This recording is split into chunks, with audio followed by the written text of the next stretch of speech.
নমস্কার বন্ধুরা, স্বপ্না কিচেনে সবাইকে অনেক অনেক স্বাগত জানাই। আজ আমি পোনা মাছ নিয়েছি।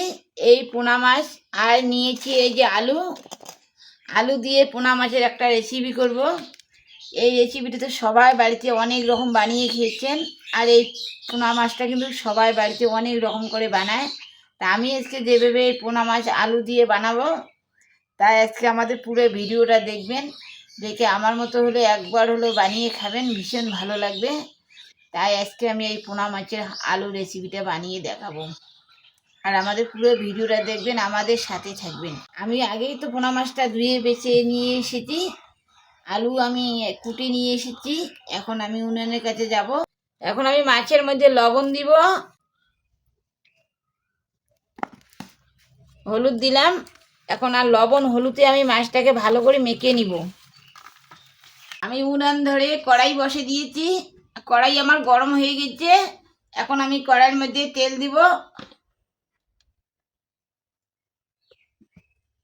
আমার তেল গরম হয়ে গেছে। আমি এখন মাছগুলো ছেড়ে দেবো তেলের মধ্যে।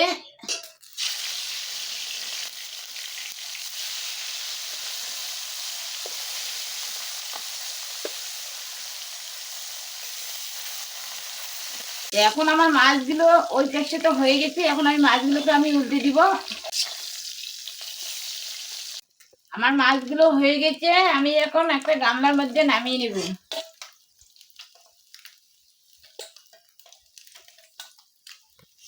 একবারে আমি সবগুলো মাছ ভাজতে পারিনি। আগে আমি 5টা ভেজেছি, এখনো আমার 2টা আছে। আবার আমি কড়াইয়ের মধ্যে দিয়ে দিব। এই দুটো মাছও আমার হয়ে গেছে। আমি এখন এই দুটো নামিয়ে নিব। আমার যে মাছ ভাজার তেলটা কড়াইতে আমার অনেকটা এড়ে গেছে। আমি এই তেলের মধ্যে আমার আলুটা দিয়ে দেব।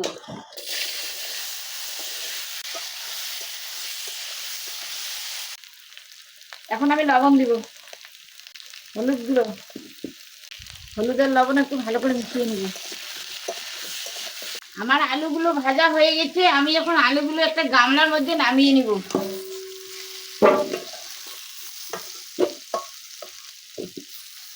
এই তেলের মধ্যে আমি আরো অল্প তেল দিব।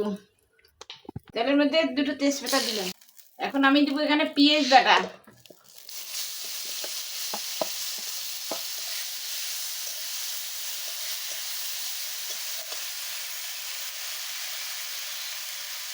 এখন দিব আদা বাটা, আর দিব রসুন বাটা।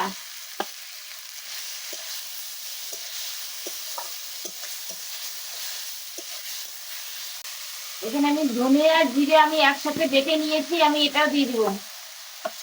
এখানে আমি শুকনো লঙ্কা বেটে নিয়েছি, শুকনো লঙ্কাটাও দিয়ে দিব।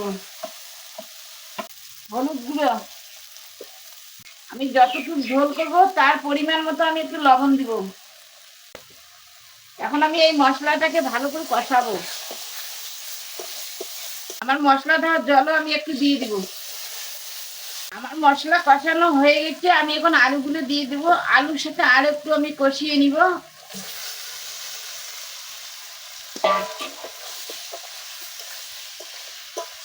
আমার মতো করে একবার হলো এই পোনা মাছের আলু দিয়ে ঝোল বানিয়ে খেয়ে দেখবেন, ভীষণ টেস্টি হয়, খেতে হেভি লাগে। আমার ভিডিওটা যদি ভালো লেগে থাকে আমার চ্যানেলটা অবশ্যই সাবস্ক্রাইব করবেন, লাইক করবেন। আপনাদের একটা সাবস্ক্রাইবে আর একটা লাইকে আমাদের নতুন নতুন ভিডিও বানার জন্য উৎসাহ দেয়। আমার আলুর সাথে আমার মশলাগুলো আমি একটু কষিয়ে নিয়েছি। এখন আমি গরম জল করে রেখে দিয়েছি। আমি এখন এই গরম জলটা দিয়ে দিব। মাছের ঝোলে চেষ্টা করবেন গরম জল দেওয়ার জন্য। গরম জল দিলে কিন্তু টেস্টটা বেশি বেড়ে যায়।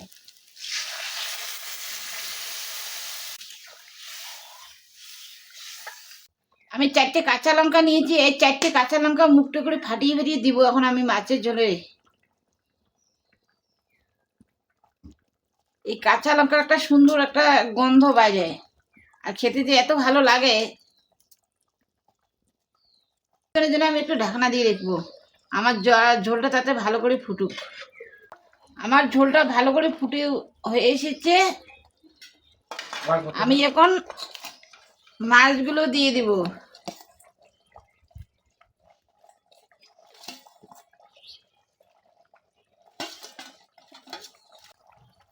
আর অল্পটুকু হলে আমি নামিয়ে নিব।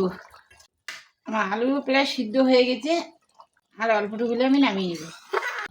আমার মাছের ঝোল হয়ে গেছে, এখন আমি শেষে গরম মশলা দিব। আমার মাছের ঝোল হয়ে গেছে, আমি এখন নামিয়ে নেব। আমার আলু মাছের ঝোল একদম রেডি হয়েছে।